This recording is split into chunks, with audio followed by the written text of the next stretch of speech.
ጊዜው አጭር ነው። ወጥቶ መግባት የለም፣ ተቀምጦ መነሳት የለም። እድሜያችን ከሸማኔ ሞርወሪያ ይልቅ እየቸኮለ ነው። ከሚሮጥ ሰው ይልቅ እየፈጠነ ነው። አሁን ታይቶ ኋላ የሚጠፋ እንፋሎት ነው። የጠዋት ላይ ጤዛ ነው ሕይወታችን።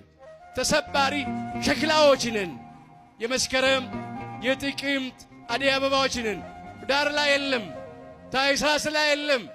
አሁን የለም አበባው ጠውልጓል፣ ደርቋል፣ ረግፏል። የኛም ሕይወት እንደዚህ ነው። ሞት እደጃፋችን ላይ ነው ያለው። የምንሰማው አስደንጋጭ ነገር ነው በየቀኑ።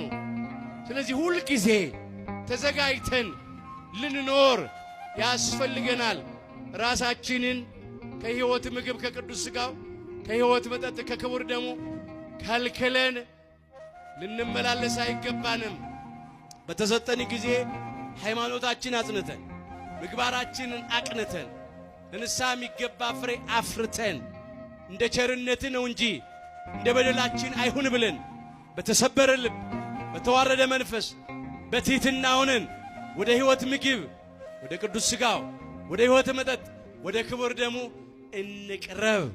ያን ጊዜ አምላካችን የዘላለምን ሕይወት ያድለናል።